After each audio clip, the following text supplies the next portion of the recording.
Hey, when's the news?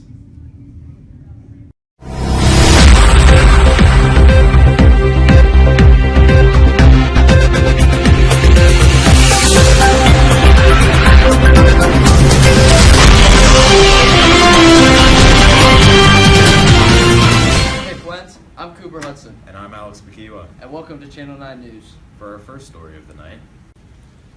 On April 6th, police responded to a report late at night of a man who was allegedly stabbed in the night. When they arrived to the crime scene, the man was standing in a pool of his own blood with cable cords around a wound at the back of his leg.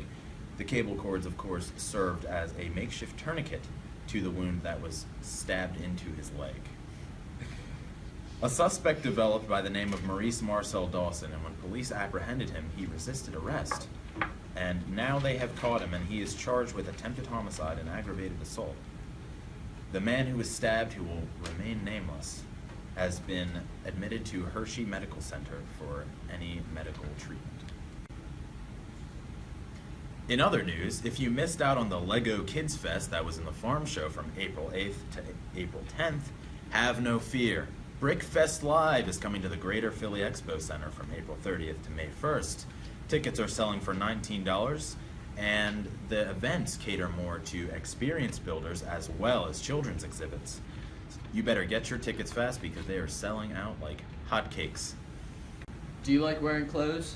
Vanessa B has a story for you. Vanessa? Vanessa B here with the latest updates in the fashion industry. On March 4th, Zara, which is the largest world's apparel retailer with $14.8 billion sales, debuted a gender-neutral clothing line called Ungendered. This clothing line is only available for their website, featuring plain white tees, jeans, and comfy sweats, which meets today's minimalist standards, starting at $15.90 for just a t-shirt. Zara hits big since genderless fashion has been a trending topic in the fashion industry, and it is an important concept and release in the mainstream retailers after designers like Gucci and J.W. Anderson. Rack.com believes Zara's new line is a start to a massive domino effect, which has already begun falling. Target announced their genderless clothing line for children. For more information, to check out the clothing line for yourself, visit www.zara.com. This has been Vanessa B with your fashion update. And now let's whip into medical. Dr. Mola. Hi, my name is Dr. Mola from the Johns Hopkins Medical School. About 20% of teens have depression and 65% of them do not receive treatment. The current method of diagnosing depression is unreliable and relies on the patient and the physician. The patient needs to be able to convey their emotions, and the physician needs training and experience to interpret them. Teens are difficult to diagnose due to mood changes caused by puberty. Teens are highly vulnerable to depression. Depression in teens is triggered by stressful situations such as bullying, abuse, divorce, etc. Depression is caused when a person has a chemical imbalance. The Northwest medicine scientist has developed the first blood test able to diagnose people with depression. The blood test measures a specific set of genetic markers in the patient's blood. The blood test is used when a physician sees signs of depression. Suicide is the second leading cause of death in ages 15 to 27. Hopefully, with new discoveries, physicians will have a reliable way to diagnose their patients. It will also prevent patients from being misdiagnosed with depression. Currently, 65% of teens with depression are not receiving treatment, and hopefully that number will soon fall. Depression is a current problem that needs to be addressed. Up next in the news, let's hear about the crisis in FIFA stadiums with Corey Bannon. Thanks, Alex. I'm Corey Bannon. Let's check out what's going down around the world. 4,000 migrant workers will die during the construction of the Qatar World Cup arena by 2020. Dozens of Nepalese migrant workers have died within the recent weeks during the construction of the World Cup arena. But over the summer, the death rate was close to 1 a day. It's terrible. The cause is heart attacks, as these workers were forced to work in slave-like conditions, pushing them to have heart attacks. FIFA is being shamed for allowing these terrible accusations to just fly by. FIFA is denying they even knew about this, but it is almost impossible considering so many people are complaining about these terrible conditions. An advocate even said, FIFA has played its part in this sorry performance. It knew there were labor rights issues in Qatar.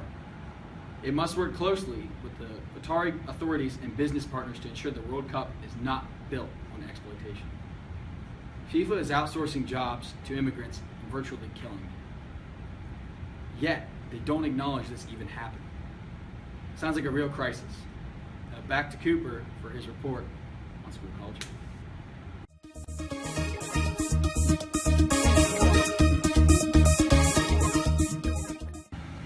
School culture is the set of norms, values, and beliefs, rituals and ceremonies, symbols and stories that make up the persona of a school, says Dr. Kent D. Peterson, a professor in the Department of Educational Administrations at the University of Wisconsin-Madison. I recently did a study on how pop culture affects Central Dauphin High School.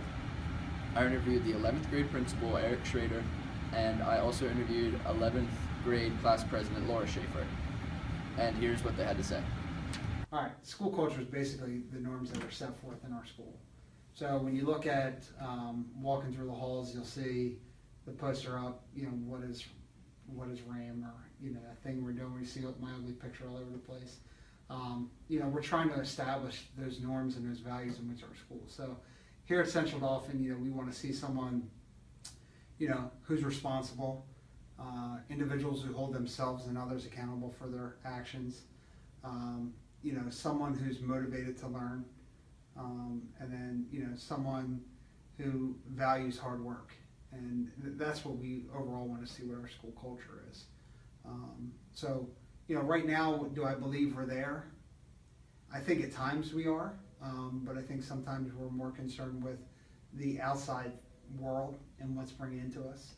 Technology is a big one. I think sometimes we're worried about checking Snapchat and Twitter and seeing what's going on in the world around us rather than what's going on here at school. How does social media affect you as a student at Central Dauphin High School? Social media opens up a lot more doors, and as far as good or bad, I think there's a lot more bad because people use social media to hide behind their phones and their computers to make fun of other kids or to put other people down. But as far as opening up doors that will improve it, it opens up chances to find out information about school clubs, activities, keeping up with your classes. So, it weighs itself out. All right, thank you. You're welcome. I'm Cooper Hudson. And I'm Alex Bakiwa. Catch us next time on Channel 9 News if you want to know. When's the news?